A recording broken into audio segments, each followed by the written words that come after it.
was last seen, Rhythm City to bid farewell tonight. Please subscribe and share videos. Almost 2 months since the tragic death of actor Dumi Masilela, the final episode for his on-screen Rhythm City character, Fizzo and Gemma, will air tonight, recounting the way he died.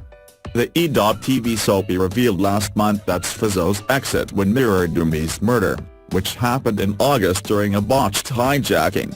Although a reenaction of the hijacking would not be shown, it would be reported by one of the characters. The producers said a decision was made to replicate Dumi's death in an attempt to highlight the scourge of violent crimes in South Africa.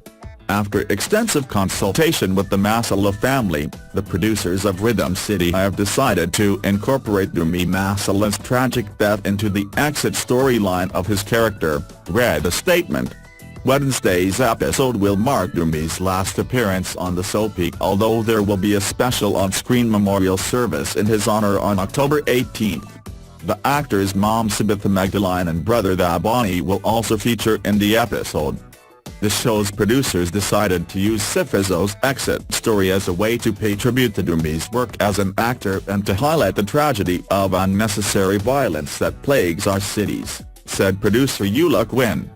Dumi died in hospital after being shot during an attempted hijacking in Tembisa on August 2.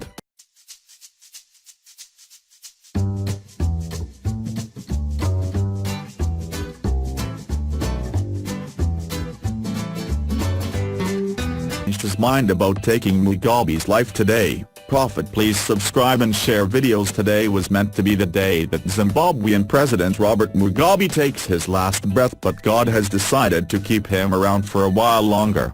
This is according to Pastor Philip Mugabe, who in January made the brave pronouncement that God had told him Mugabe would die on October 17, 2017.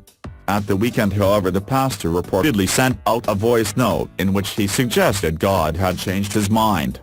In it, Mugabe allegedly says, "It was brought to me to say that there has been a postponement of the prophetic word which I had spoken in the month of January 2017 inches." He had no idea why God had the change of heart. As to why God postponed that, he never told me that, so I really don't know why God chose that direction. I know many people were actually expecting the fulfillment of the prophetic word because of what is happening in this nation. This can only be speculation as to why it happened and how it got to be like that, the voice note apparently continues. Earlier this year, in a clip aired on Zimbabwe's online global TV network, Mugabe had said that the 93-year-old's days were numbered. "When I was in prayer, God said to me, 'This year the president is dying.'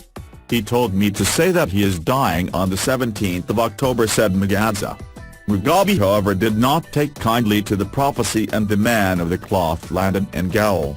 Following his release from the cells, Mugabe apologized to the president but maintained that the prophecy still stood. "What happened after that has proved and shown me that the president misunderstood what I said, because I remember saying that if he wants to prolong his life he has to go before God. Having said that, I thought he'd understand that and go to God, but instead he dragged me to the courts and into prison for 55 days, Mugabe said on the same TV station in April. "So I really want to take responsibility by saying, Mr. President, I am really sorry that you misunderstood what I said. But you know what, sir?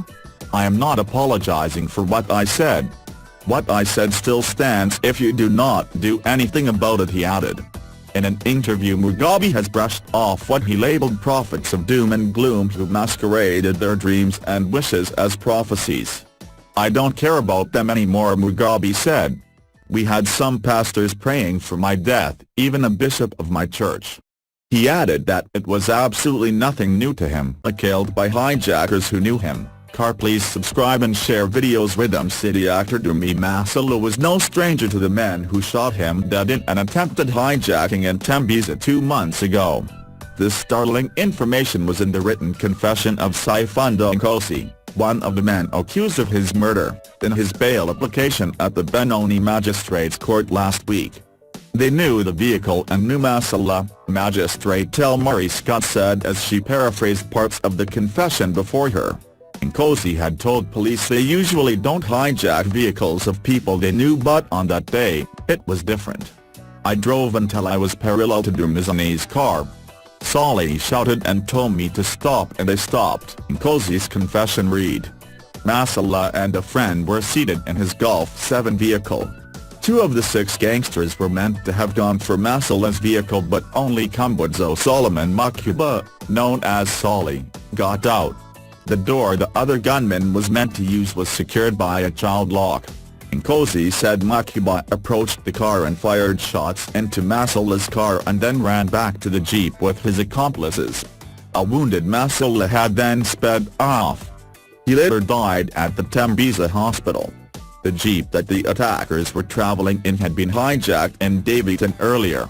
At the time of Masilela's shooting, the jeep's owner, Trevor Shakeup, was lying in the back seat of the vehicle and had heard a gunshot ringing. He was later released. Nkozi, however, made a U-turn on his confession in court, alleging the police had beaten it out of him.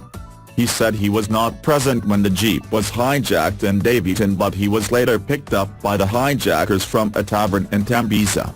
Delivering her verdict on his bail application, Scott seemingly did not believe Nkozi's new version.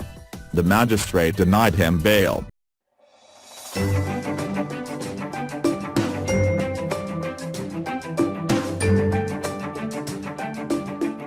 Dumi sacked from SA board. Please subscribe and share videos. Johannesburg, Cabinet has approved sweeping changes to the board of South African Airways and replaced controversial chairwoman Dumi with JB Magwaza, well-placed sources confirmed on Wednesday evening.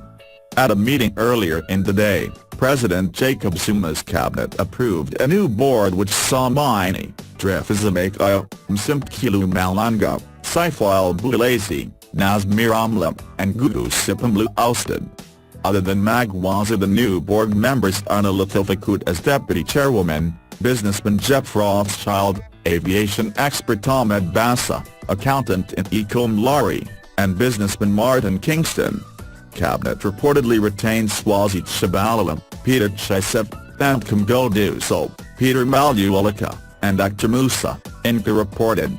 Sources said Mini's removal took extensive negotiating on the part of Finance Minister Malusi Gigaba. The minister had given SAS creditors an undertaking that he would replace Mini, who was seen as close to Zuma and had survived the bruising public showdown with his predecessor Pravin Gordhan, among other issues, about their attempts to renegotiate the deal with Airbus. It was expected that a formal announcement on the changes to the board would be made at a post-cabinet briefing on Thursday. On October 5, Parliament's Standing Committee on Finance called for SAT to hold an annual general meeting in November and to find a replacement for Mini. The SAS annual general meeting, AGM, should be held on 3 November as proposed by Treasury, and the current board chairperson's term should end with the AGM. People with appropriate aviation experience and expertise should be appointed to the board, management strengthened and allegations of corruption should be tackled speedily, committee chairman Yunus Karim said at the time. This week the committee received a legal opinion on National Treasury's R3 billion bailout to the airline last week, indicating that it might have been unlawful. The Democratic Alliance's deputy finance spokesman Al Flees contended that Gigaba may have tried to sidestep Parliament with the 11th-hour bailout, designed to prevent the airline defaulting on one of its loans, because National Treasury had known at least a month earlier that it would not be able to make its repayment to Citibank. On Wednesday the committee said Gigaba was right not to let the airline default, but he should have submitted a special appropriations bill to Parliament instead of relying on Section 16 of the Public Finance Management Act. The bailout was the second this year to determine SAT to allow it to honor its loan repayments. At the end of June, Gigaba also authorized money from the National Revenue Fund be used to allow the airline to repay our $2.2 billion to Standard Chartered Bank. Gigaba reported to on that lifeline in a letter dated July 20, and said it was necessary as Standard Chartered Bank wanted the airline to repay our $2.2 billion extended in short-term bridging facilities in full at the end of June. The committee had also solicited legal advice on whether the recent extension of Miney's term had been legal.